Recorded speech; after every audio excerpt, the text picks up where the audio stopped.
You're listening to the Armchair GM Sports Network.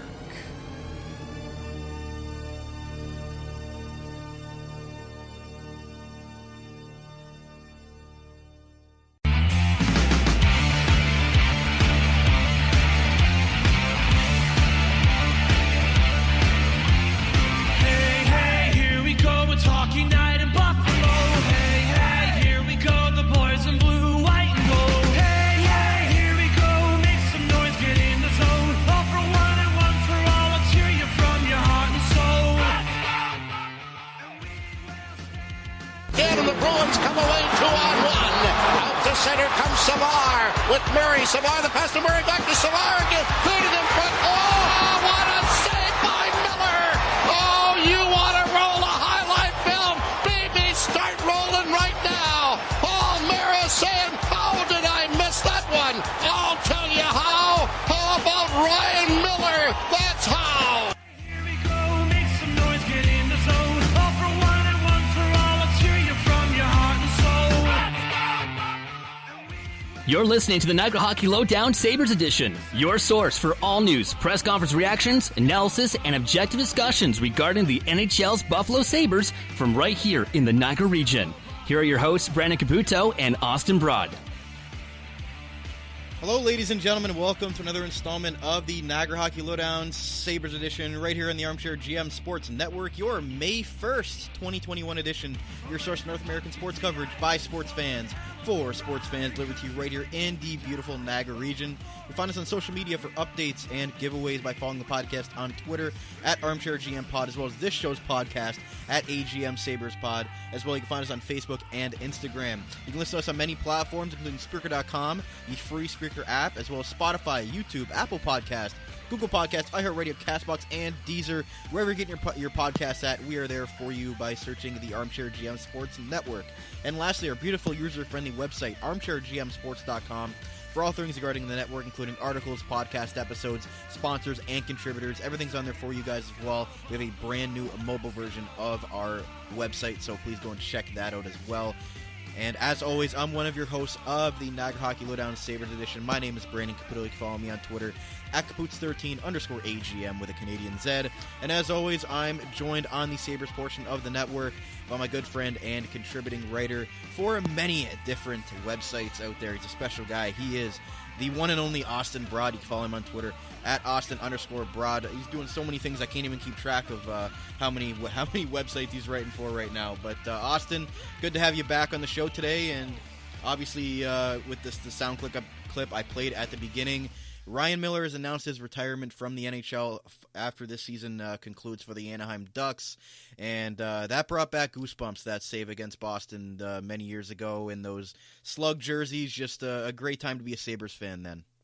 Yeah, like, not gonna lie, the second that intro, or not that, the intro music cut to the Ryan Miller music, I got a big smile on my face. How can you not, especially being our age, we remember Hasek a little bit, but obviously we were so young that we can't really grasp how good he was getting to watch him live. So Miller is probably the closest thing that it's come to, for you and me, as probably the second best Sabres goalie of all time, arguably the best American goalie of all time.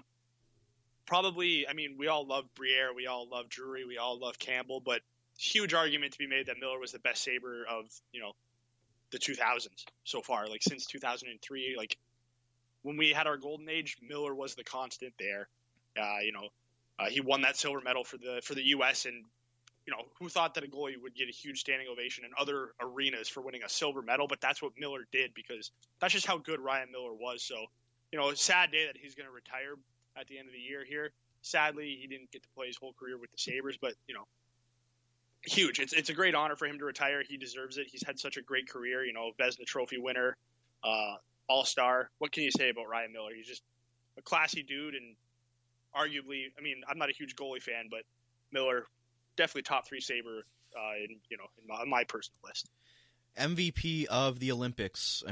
Wow. With those stacked rosters, what he was able to do for Team USA in 2010, that was an incredible run. Obviously, Crosby scoring the golden goal kind of put a damper on that, but he still won tournament MVP, and number one all-time in American goaltender wins list. So, I mean, I think that's something to be said as well.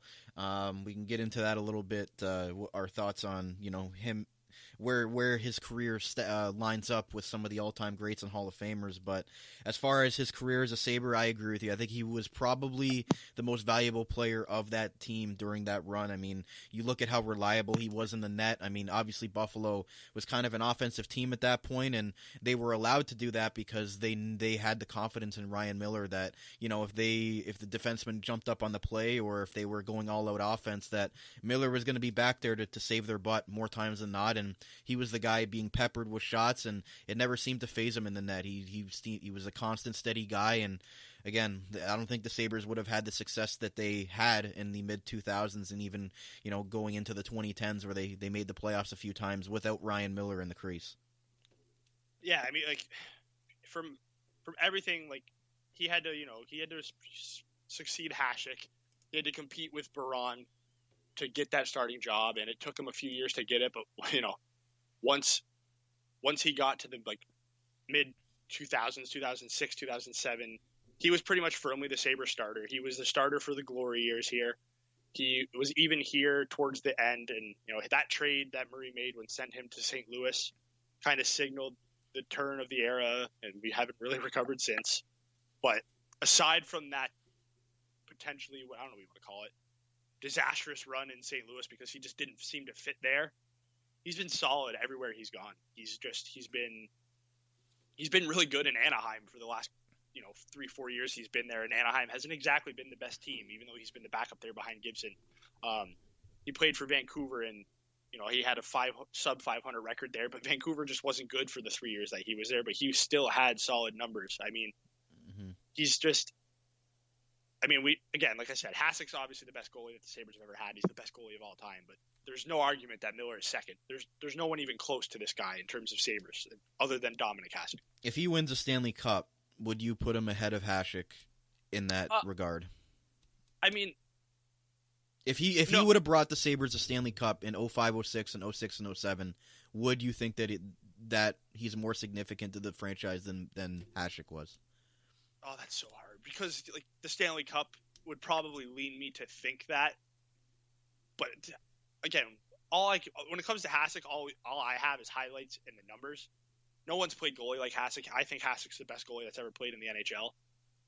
But in terms of significance, I think that if he would have won a Stanley Cup, I think a lot of people would remember Ryan Miller as the best Sabres goalie before they remember Hasek, only because of that championship. Mm-hmm. Play-wise and style-wise and just utter ridiculousness-wise, I don't think anyone compares to Hasek. But a Stanley Cup would have put Miller probably on the same level, if not ahead of him, just because that Stanley Cup would have meant so much to Buffalo in 05-06. Exactly. That's exactly my point. Dominic Hasek is my favorite player of all time, but it would be hard to think that Miller wouldn't be more significant if the thing that has eluded the Sabres since they came into the league in 1970, that Stanley Cup. If he would have brought that to Buffalo in either 05, 06, or 06, 07, I think that would have put him over the top just for that. But, I mean, you look at his numbers with the Sabres. I mean, we talked about what he did with Anaheim and Vancouver, and that's in his mid to late 30s. I mean, he's still playing. He's 40 years old now.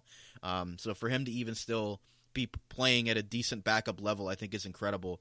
But, I mean, if you look at his stats with Buffalo, 05, 06, and going down all the way to 12, 13, his win totals were 30, 40, 36, 34, 41, 34, 31, and then 17 and 17 and 12, 13 in the shortened season. But again, great totals for Sabres goaltenders. And if we could find anybody that has been that successful in the last 10 years, I think the Sabres would be glad to take that. And I think maybe Ryan Miller. We talk about how great he was, but I don't know if looking back at the last 10 years have shown us, maybe he was taken for granted a little bit in the Sabres crease, and maybe the Sabres have kind of been lucky in that regard to have guys like Dominic Hasek and Ryan Miller in the net, and just thinking that it's always going to be easy to find a great goaltender. And we've seen, like I keep mentioning, the last decade, they have not found anybody close to the level of those two guys. No, exactly. I mean, we talked about it before when he won the Olympic MVP. Just how ridiculous was that 2009-10 season for Ryan Miller? 41, 18, and 8 record. .929 save percentage, 2.2 goals against average, an all-star and a Vezina, plus that amazing Olympic performance. Like, that year was, aside from Hasek winning the Hart, like, that was the best year we've ever had by a Sabres goalie. Because, again, you and I we were alive when Hasek played, but we didn't really grasp and understand what was going on because we were at such a young age. Ryan Miller, for us, represents the era of the first time that I was able to watch hockey, comprehend just how ridiculous that performance was, and understand how great it was. So, again, aside from looking at stats, through my actual experience, yeah, Ryan Miller is the best goalie we've ever had. Like you said, we haven't had a number one goalie since Ryan Miller left. We've just had stopgap replacements or these little 1A, 1B performances. The Sabres haven't had a workhorse, true and blue Vezina candidate goalie since Miller. Mm-hmm. And that's a big reason why the Sabres, I mean, aside from the tank years when we were purposely trying to be bad and we kind of shipped out any goalie that played good, like Anders Lindback, Jonas Enroth, all them, the Sabres have struggled so much to find a goalie. We might have, one in the future, Ukko-Pekka Luukonen, but he's so young, can't put that type of pressure on him. But Miller was, like you said, maybe he was, I don't know. I can't say other Sabres fans' opinion on him. It seems like he's beloved by pretty much all the Sabres fans out there. So I don't know if we took him for granted, but my God, I mean, looking back at how ridiculous his numbers were for his career, even when he left the Sabres, he's never, aside from like that 19-game stint with the Blues where it just didn't seem to work out, with the Sabres, he had a career .916 save percentage. With the Ducks, he's had a .911 save percentage. And with those 3 years with the Canucks, even though they were a bad team and he had a sub-500 record, his save percentage was .914. Like, he has been the model of consistency everywhere he's gone. Yeah, a .914 career save percentage. That is something to be very proud of. And again, I think the outpour of support that Ryan Miller got when that announcement was made a couple of days ago, I think just goes to show that we still do care about Ryan Miller, and we saw the Sabres post a few nice things about him as well. So I do think that meant a lot to the Sabres fans to be able to show their appreciation for Ryan Miller. Absolutely. I mean, we saw those great videos. We saw the one that made me laugh was always it's a shame because people seem to think that was the moment that broke the Sabres. But the Ryan Miller press conference after the Milan Lucic incident always makes me laugh, even though that does kind of represent the moment where things started to dissipate for the Sabres. But that press conference and then Paul Hamilton just saying, okay, Brian, back to you is a moment that I love that. I love Ryan Miller for that. Oh, yeah. And before we wrap up on Miller, is there a certain moment that stands out to you that was your favorite Sabres or moment for Ryan Miller as a Sabre? I mean, it's hard not to think of that save, like the audio that we played at the start of the game. That save on that 3-on-1 on Boston was absolutely ridiculous. One of the best saves of all time. Every time TSM puts out a top 10 saves, that Miller save is usually there and usually at the top. So I would think that moment is kind of up there for me, but that might, if I'm thinking of a more underrated moment, I mean, me being dual citizen, Canadian and American, getting to watch that 2010 Olympics and just how amazing Ryan Miller was, that whole Olympics is probably my favorite Ryan Miller experience, just because he was a Sabre and he was literally helping he would have been the reason the U.S. won the gold medal if the U.S. would ended up winning that game, that tournament, just because that's how insane Ryan Miller was during that Olympics. Mm-hmm. And being shown on a big stage as the Sabres goaltender, like you can't get much bigger than that. In the gold medal game against Canada, the hockey world eyes on you, and knowing that was our guy. Yeah.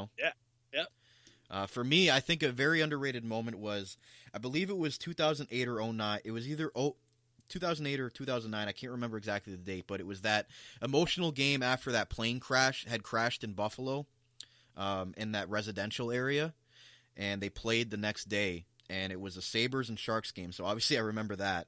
And Craig Rivet tied the game with like less than 10 seconds left. And I remember the game went to a shootout, and I think Pominville scored to take the lead. And then Ryan Miller made this ridiculous save on Milan McCulloch to seal the game.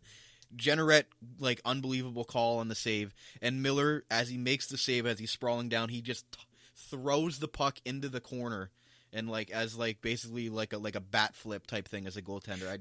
I always remember that play because it was a very emotional moment for Sabres fans the day after that plane crash had happened, and Miller capping it off.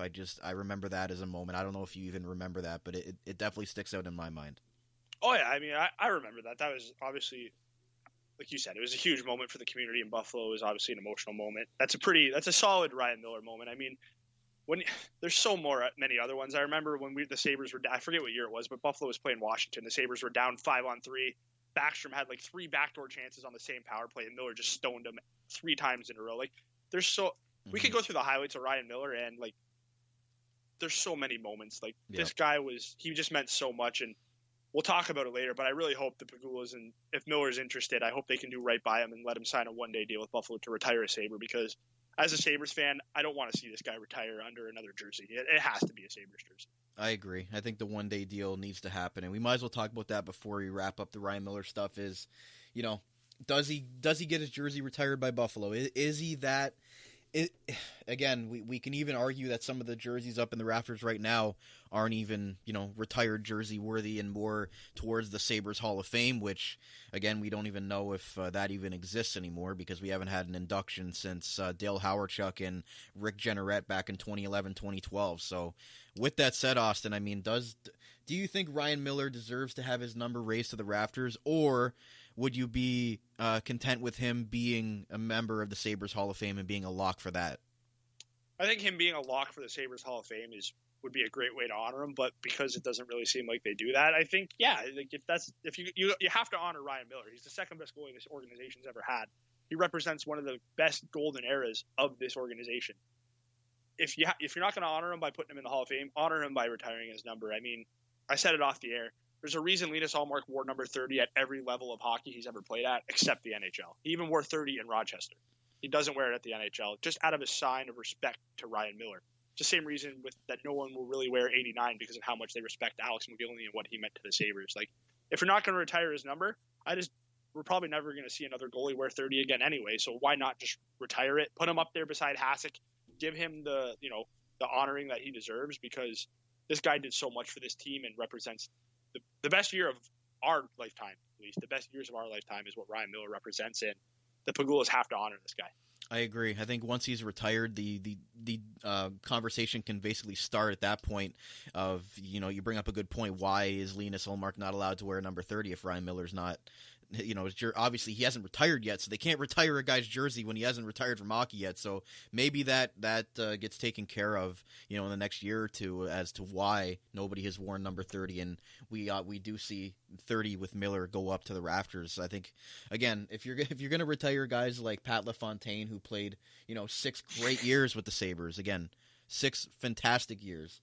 Tim Horton played 2 years. I know he passed away while playing for the Sabres, but if you look at the significance of Ryan Miller, what he did for Buffalo during that era, I mean, you can basically compare him to those guys as far as, the significance that he had as a Sabre. So if you're not going to have the Sabres Hall of Fame, again, like 8 or 7 numbers in, a 50-year history is kind of a lot. We were talking about that off the air as well. But you know what? If Ryan Miller is the guy that gets put up there from the 2000s era, where you make 2 straight Eastern Conference Finals and arguably should have won the Stanley Cup in 1 or 2 of those years, then why not put him up there? Yeah, absolutely. I mean, like, that's where I hate the retired jersey talk, because we do have a lot of jerseys retired, and like you already listed off a couple that probably don't deserve it.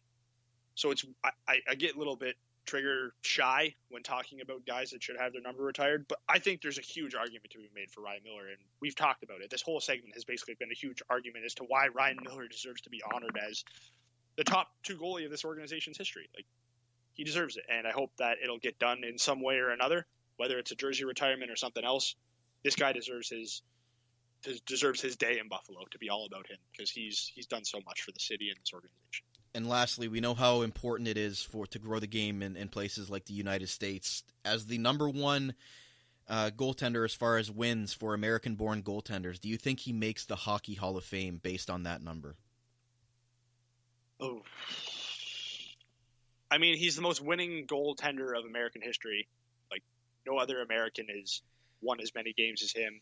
He's done so much at the international level. He was, impressive in college. He was impressive in Is Mike Richter in the Hall of Fame? Good question. Take a look. If Mike Richter's in the Hall of Fame, there's no discussion. Miller deserves to be in the Hall of Fame because Like he just Richter's arguably considered the greatest American goalie of all time. Mm-hmm. I know he won a Stanley Cup, but Miller's got the individual numbers. Yeah, I don't think Richter's in the Hall of Fame. But I don't know. Like he's got an argument. I mean, not winning a cup is always a huge detriment, and that's unfortunate that championships really dictate, the NHL Hall of Fame's opinion. But I'm here for it. I can see some arguments why Miller deserves to be in the Hall of Fame, but we'll see. The NHL Hall of Fame the Hockey Hall of Fame is weird. There's players that should be in there. Alex McGillney. Yeah, Alex McGillney. Players that shouldn't be in there that are in there. So I don't know. I would love it. Yeah. I can see some arguments for it, but I'm not going to bite my tongue on that one or hold my breath on that one just because if he doesn't make it in, I understand why the other way too. I'm going to end it with this. John Van Beesbrook is in the Hall of Fame. 2007, he's number 2 on the list. Ryan Miller passed John Van Beesbrook. So for me, I think Miller. There's an argument for it right there. There you go. And even obviously probably, USA Hockey Hall of Fame, definitely. But as far as Hockey Hall of Fame, I think with his credentials, I think he does get in having that record under his name. So with that said, that's going to basically wrap up our Ryan Miller tribute for today's show, and obviously it was well-deserved, and I was happy that we were able to fit that into the show, and it's going to kind of lead in to what we're going to talk about in segment 2, and the thumbnail of this video, one door closes, one door opens as far as Sabres goaltending, so we're going to talk about some Ukko-Pekka Luukonen coming up in segment 2, so stay right here, be right back on the Niagara Hockey Lowdown Sabres edition, and right here on the Armchair GM Sports Network. Carmine's Pizzeria Italiano, serving traditional-style Italian pizzas made with the freshest, top-quality ingredients. Loaded subs and their famous chicken wings. Winners of the Reader's Choice Diamond Award, 4 years running from Niagara this week for Best Pizza and Wings in Niagara Falls. Home of the best tray and wing combo in town for the price and quality. Open daily from 3 p.m. to 9 p.m., located on the corner of Drummond Road and Dunn Street. Available for call-ahead pickup or delivery at 905-374-4400. Make sure to like them on Facebook and view their website for their menu at carminespizzeria.ca. Carmine's Pizzeria Italiano. Way too good. As we all adjust to this new world that we're living in today, masks are now mandatory, and Niagara's own Custom PPE is Canada's leading face mask provider. Visit them online at customppe.ca and choose between several mask options with different colors and sizes. Add your organization, company, or team logo so you make your face masks unique. Available to purchase online 24/7 at customppe.ca and shipped within 1 week. They have the best prices and quickest turnaround in Canada, and no order is too big or too small. Also offering custom floor stickers as well as face and counter shields for your business or workplace. Visit customppe.ca and use the code ARMCHAIR at checkout for 20% off your custom or blank face mask today. Custom PPE, Canada's leading face mask provider.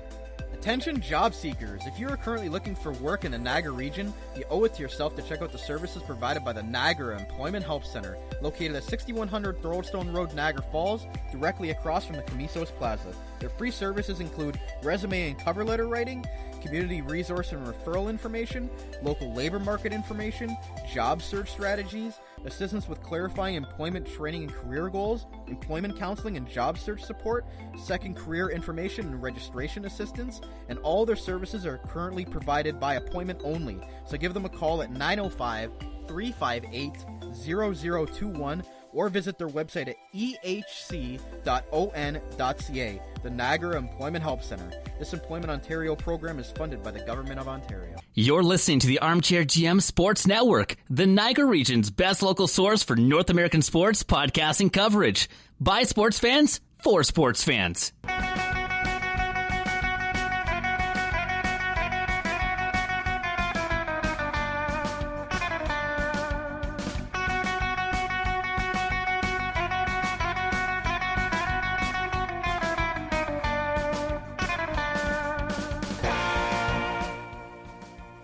Welcome back, ladies and gentlemen, to segment 2 of our Niagara Hockey Lowdown Sabres edition.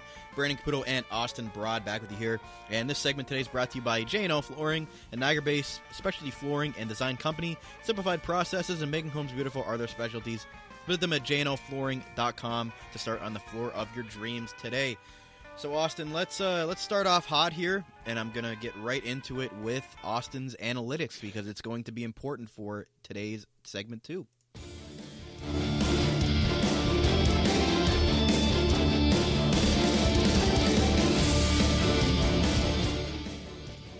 Austin, take it away with Austin's analytics. Yeah, so given that we talked about the past in terms of Sabres goalies, and we're going to start getting into the future, specifically Ukko-Pekka Luukonen. But it's a small sample size. He's only played 3 games. But when it comes to high danger save percentage, like those are those high danger scoring chances that, that actually they come from the prime shot locations. Ukko-Pekka Luukonen has the highest, again, small sample size, only 3 games, only 30 high danger shots against, but he's got an 867 high danger save percentage. That's the best on any goalie that's played for the Buffalo Sabres this year. I mean, it's better than Tokarski. It's better than Ullmark. It's obviously better than Hutton. Hutton has the worst by a wide margin. But the other weird thing about Ukko-Pekka Luukonen is his average goal distance is the longest out of any Buffalo Sabres. So while Luukonen seems to be really, really good at those high danger scoring chances, he seems to let in the goals that he's let in have been from farther out. So it's just interesting to look at because when you look at Luukkonen's numbers in, Rochester, they weren't really all that impressive. I mean, he had a sub 900 save percentage. He had a high goals against average, which he does have a high goals against average in Buffalo. But I mean, let's face it, what goalie doesn't have a high goals against average in Buffalo? Besides Linus Ullmark, every other goalie is, Tokarski's 3.38, Hutton was 3.47, Johansson was 3.79, Luukkonen's at 3.74. But Luukkonen save percentage at high danger is the best. His save percentage is tied with Dustin Tokarski for second out of any goalie that's played for the Sabres. So when you look at the stats and you dive into it, sure, Luukkonen's given up a lot of goals, but he's playing really well. If he just stops letting in that long point shot that he's given up so far this year, like the Brendan Smith goal, the first goal against Boston, that other goal against Boston the other night, like if he can just limit those 1 or 2 long distance goals, Luukkonen's numbers would be so good. And it's a good thing because Luukkonen does look like he's trending. I'm not saying he's going to be ready next year to play in the NHL, but he does look like he's trending towards an NHL caliber starting goalie, which is really what this trial run was all about. And the results have been really good through 3 games, and we'll see because he's going to play again today. So his numbers, when you dig into them, his advanced stats for goaltenders, they're actually really solid. So that's encouraging for sure, because we were worried, was his confidence going to be shaken playing behind the Sabres team that seems to let up a lot of goals? He's holding his own, and his numbers are actually pretty good. So that's encouraging.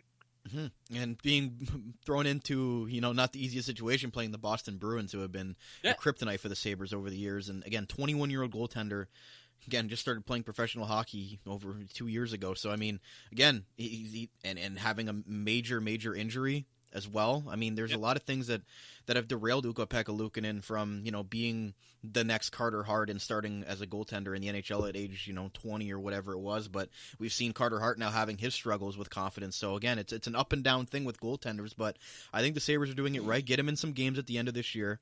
Just to, the games don't mean anything, but it's good experience for him. It's good. And again, if Ralph Kruger was still the coach, I would have said no, because we saw how bad the team was playing under Ralph Kruger. But under Don Granato, the team has looked a lot better, and even in losses, they definitely look like a more competitive NHL roster. And again, he's 1-2 in those 3 starts, but he has no really bad starts. And again, that's a stat on HockeyReference.com, which determines really bad starts with a save percentage below 85%. So he actually has 0 out of those 3 starts, so that's encouraging. Dustin Tokarski has 1 in 12 starts. Carter Hutton actually has 4 in 13 starts, so that's all you need to know about that. And Jonas Johansson had 1 in 7. Really? Okay. The other interesting thing, if we go back to his first game, his career debut, if the big lug, Rasmus Ristolainen, doesn't tip 2 pucks into his own net, Ukko-Pekka Luukonen only gives up 2 goals, and his numbers through 3 games look even way better than they already look. Yep. Not Ristolainen's fault. I mean, that third one was a deflection that, beat Luukonen. The fourth one was literally just Rasmus Ristolainen deflected the puck into his own net, haul through the puck cross ice and had no chance of going in, and Ristolainen tipped it. So, I mean, 2 bad bounces in that first Boston game have really brought his numbers down through 3 games because it's such a small sample size. If, puck luck goes the other way, Luukkonen's numbers look better than they already are. So, I mean, I've been encouraged, and it's good to see, and I'm glad he's going to get another start today. Yeah, so we know he's starting against the Bruins, and then there's 4 games left on the season, 2 against the Islanders at home and 2 at Pittsburgh. Do you think that he gets in one more of those starts? I mean, if I'm the coach, I'm starting him in 3 out of those 4. I mean, there's only, I think, 1 set of back-to-backs left for the Sabres, and that's the Islanders series. Yeah, you have the Islanders Monday, Tuesday, and then you have the Penguins Thursday, Saturday. So, I mean, aside from the back-to-back, maybe you rest him on the Monday night, let Tokarski play. Then I would run him for 3 out of the next 4 games. Of those 4 games, including today, I would run him for 4 out of the next 5 because no offense to Dustin Tokarski. I mean, he signed a 2-year deal to meet the expansion requirements, but he really doesn't have a future in this organization, maybe down in Rochester. Luukkonen is going to be the starter in Rochester next year. So use the NHL time while you can and just get him as much experience as you can. I mean, Hutton's gone. Allmark, hopefully they bring him back. This is really the best. It's free money for Luukkonen right now. If he plays good, it's awesome. If he plays the way he's played now, it's awesome. If he struggles a bit in a start here and there, oh well, you have the offseason to come back. You're pretty much the number 1 in Rochester anyway, so just play with the house money while you have it. Yeah, and again, with no AHL playoffs this year, this is good. This is going to be valuable for him because we know in the AHL, once the season's over, it's over. So there's not really a reason to rush him back down to Rochester. Yeah, exactly. I mean, before we end the show, I'm going to talk about another goalie of the future for Buffalo because he deserves it. But Luukkonen is the guy in the spotlight right now. Granato loves the young kids. That's why this roster has the makeup that it has, and it's why these players like Casey Middlestadt and Dylan Cousins are getting big minutes.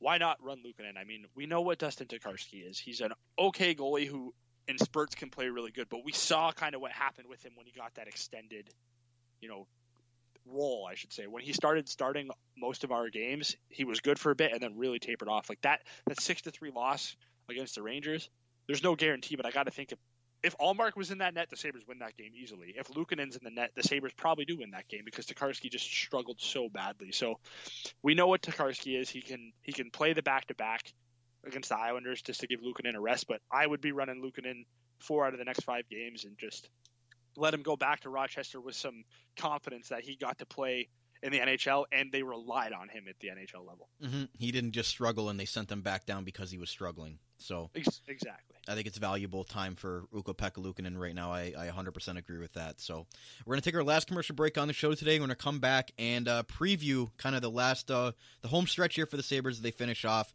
the 2021 shortened season with the last 5 games of the year, and just kind of look at what we expect for this last little run here, and with the players that have been playing a lot better in the last couple of weeks with the new line combinations and such. So stay right here. Be right back for our final segment of the Niagara Hockey Lowdown Sabres edition, and right here on the Armchair GM Sports Network. J&L Flooring is a Niagara-based specialty flooring and design company. They take great pride in providing elite customer service and support. They are a specialty flooring and decor boutique shop with a beautiful showroom, great pricing, and a wide variety and truly unique selection of products. All their products are environmentally friendly and responsibly produced, so you can feel great about your flooring choices. Their goal as a local business is to build authentic relationships based on honesty and integrity that they foster with respect and authenticity, offering a unique and wide range of quality products presented by a knowledgeable and patient team. They connect with their customers to simplify the process to make their life easier and to make their homes beautiful. Visit them at 4424 Montrose Road, Niagara Falls, or find out more at jnlflooring.com. Open Monday through Friday, 9 a.m. through 5 p.m., and Saturday, 9 a.m. to 3 p.m.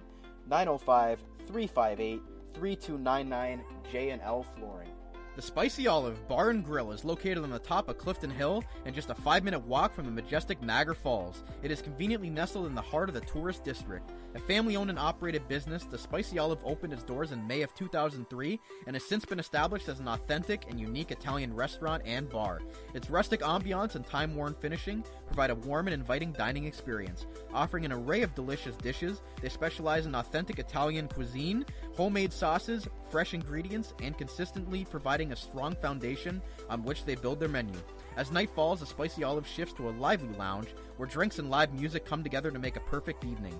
For more than 15 years, they have provided not only for their dedicated locals, but they're customers from all over the world with authentic Italian food and great live entertainment. Open daily 5 p.m. to 10 p.m. for dinner and till 2 a.m. for drinks. Check out their new menu and book reservations on their website at Spicy Olive Bar and Grill, it's with an E at the end, .com, or call 905-371-2323 for reservations as well. The Spicy Olive Bar and Grill. You're listening to the Armchair GM Sports Network, the Niagara region's best local source for North American sports podcasting coverage. By sports fans, for sports fans.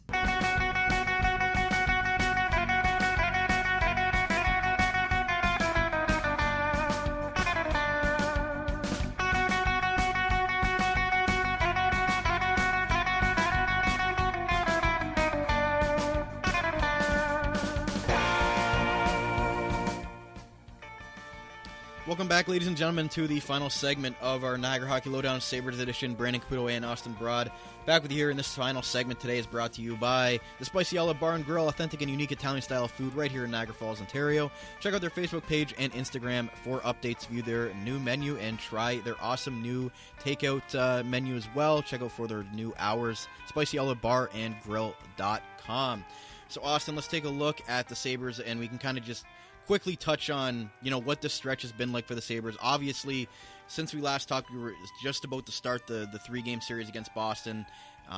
And obviously getting one win there, finally beating the Bruins. Seems like an eternity since that last happened, the 6-4 win. And like you had mentioned, Ukko-Pekka Luukonen basically, being unlucky in that game where the Bruins kind of got back into that game in the third period on a few lucky bounces. And it was a lot closer than it probably should have been, 5-4 with the empty netter that the Sabres got. So they held on to that game. But again, they've only won one game in the last 6, but you have to be encouraged by the way that they're playing, especially when you have a goaltender like Ukko-Pekka Luukonen that's getting his first NHL action. You have to be encouraged, and like you mentioned, the Tokarski issue, they probably sneak out a win against the Rangers as well in there, so we could be talking about possibly 4 points in that stretch as well.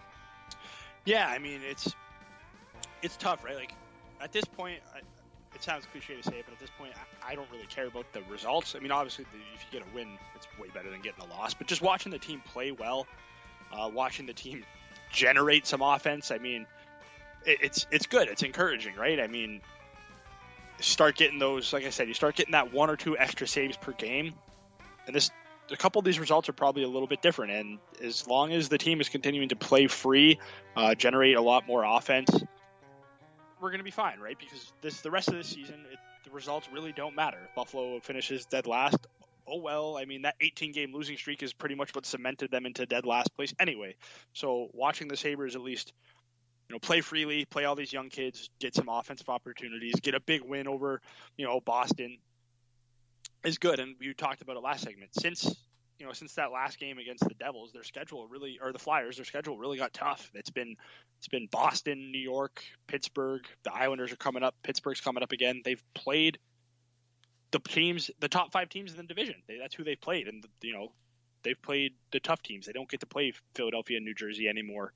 So it's good to see that they're at least in these games. I mean, they going a little bit farther back, they manhandled Washington that one game. They were going to manhandle Boston until those lucky bounces that we talked about. So it's good. It's good to see that this team with all this young talent has the capability of at least competing with these good teams, because that's not something we saw earlier in the year. Yeah, I mean, 6 games against Boston in the last month of the season. I mean, we were dreading this this kind of stretch coming up until the coaching change was made and the trades were made. This team just seems a lot more revitalized as far as wanting to play for this coach, and some of the guys that are getting an opportunity now with some of the other guys that were traded. It just seems like there's a lot more kind of optimism within these kids, and they're kind of just playing free as opposed to being stressed out about certain guys not reaching certain goals, and obviously with Jack Eichel, the captain, being out as well, that's obviously improved Sam Reinhart as a player. It seems like we've always talked about over the years, is he the guy that can drive his own line, and should he be playing center? They've always stuck him on Jack Eichel's right wing, and he hasn't really moved from that spot. So we can basically kind of segue it into that. I mean, the players, I mean, what can you say, Austin? I mean, you look at Sam Reinhart's stats and what he's done since kind of taking that role here. And I mean, and even the last 7 days, he's got four points, 3 goals, 1 assist, a power play goal. He's got 13 shots on goal, which leads the team. So he just seems like he's reaching another level right now that maybe we hadn't expected him to be with Buffalo in the last couple of years here, as far as a guy that can be relied upon, not just one of those passenger-like players on the wing. Yeah, so it depends on how the way you look at it. It's just, I always thought Reinhart was a capable player, but he was just never really given the chance to produce away from Eichel. So he's always been with Eichel, so it's always been, okay, let him play with Eichel. Now we're really seeing, why the Sabres drafted Reinhart second overall the year that they did. He is scored 20 goals in this season, but he's scored 20 goals in this league plenty of times. He's now playing center and having success, which is huge. I mean, he was drafted as a center, so it's not really a surprise. But the fact that he's never really been given the chance in Buffalo, and now he is, and he's succeeding, is big. It kind of, if Granato's the coach next year, it gives him some room to work with potentially having an Eichel, Reinhart, Cousins, Middlestadt core of centers. So that's big. It's everything Granato's kind of played around with has seemed to at least had some moderate success. So that's huge. I mean, you're talking about over the last week, while the wins haven't been there, Reinhart's been great, Dahlin's been great, Middlestadt has been great. The power play, while it's very clearly missing Jack Eichel, it's kind of not come around, but it's produced at least over the last couple of games, so that's encouraging. It's awesome. I mean, Sam Reinhart being a pending restricted free agency obviously is a bit of a red flag, but the way he's been playing, the expansion draft coming up, and the potential to get a contract off the books. I don't know how they'll do it or who it'll be, but Adams does have the potential, if Reinhart wants to get him locked up to a nice, deserving, long-term, highly paid contract, which is what I'm hoping happens this summer. We'll see.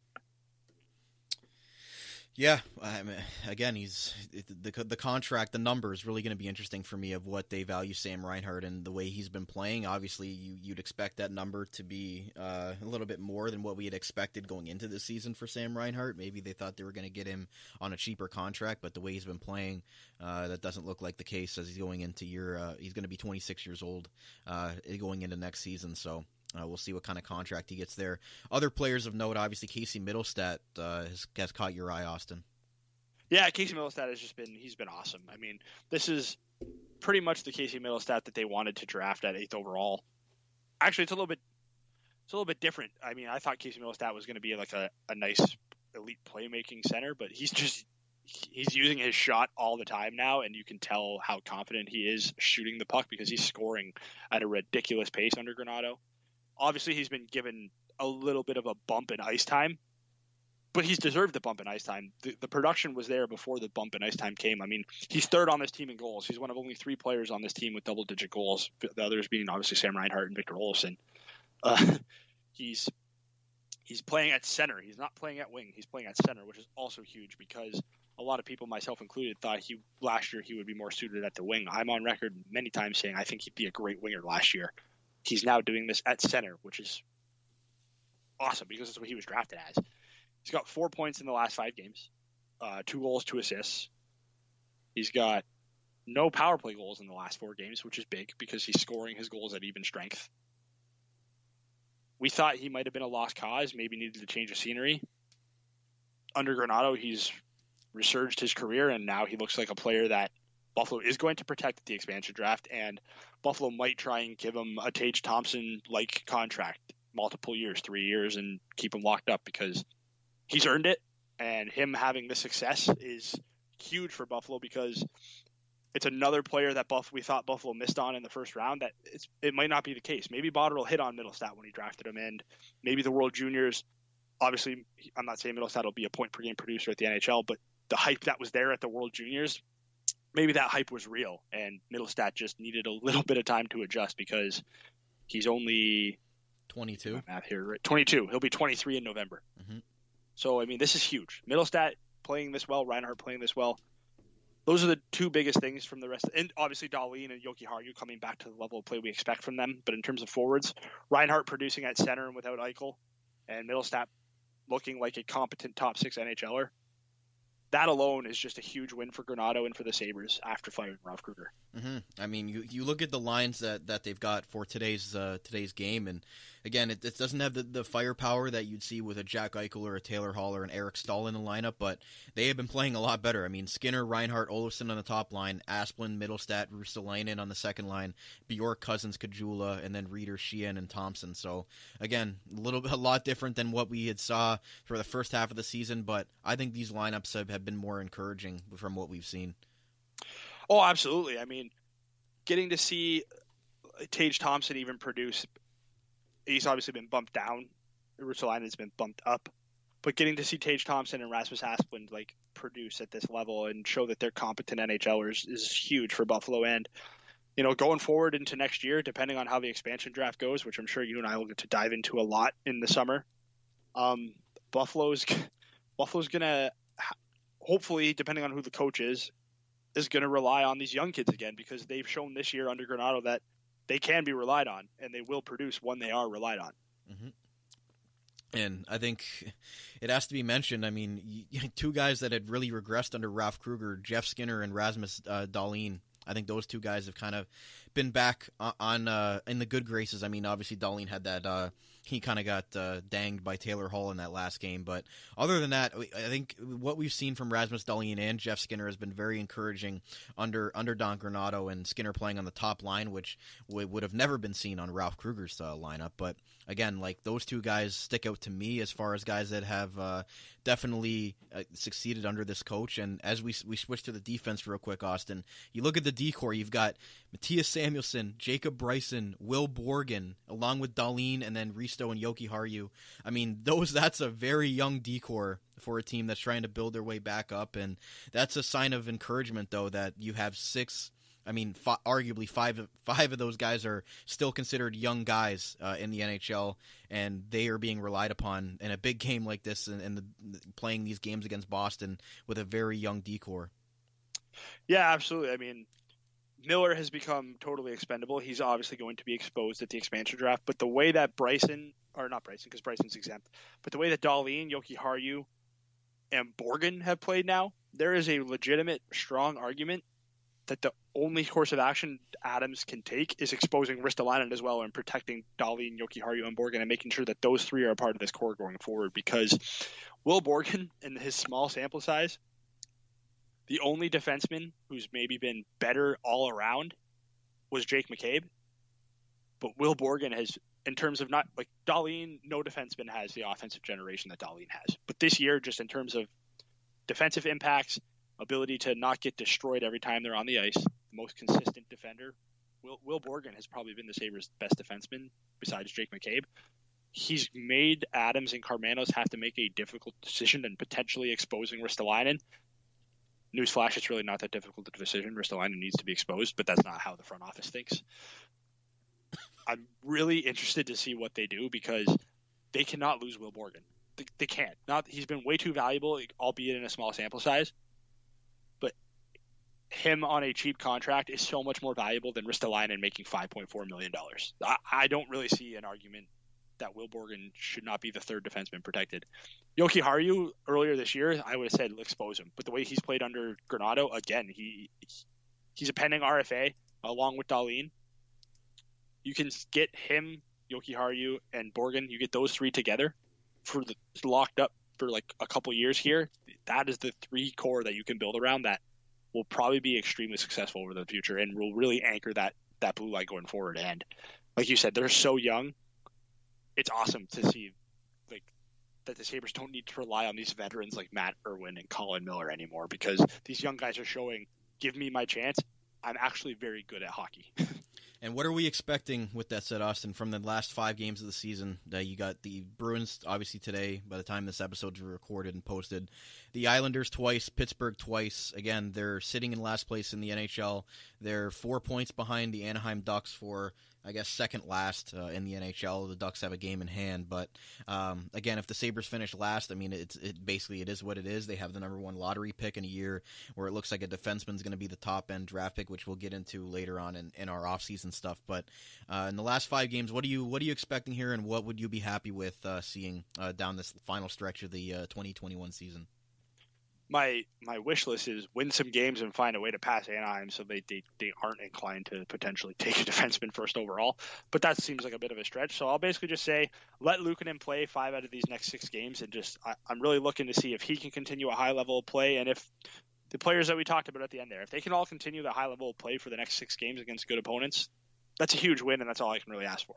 I would love to see Anders Bjork score against Boston. Again, he's impressed me. He's been a guy that obviously had been falling out of grace with the Bruins, and he gets thrown in that trade for Taylor Hall, and people, including myself, said, what was the point of getting this guy? But he's 24 years old.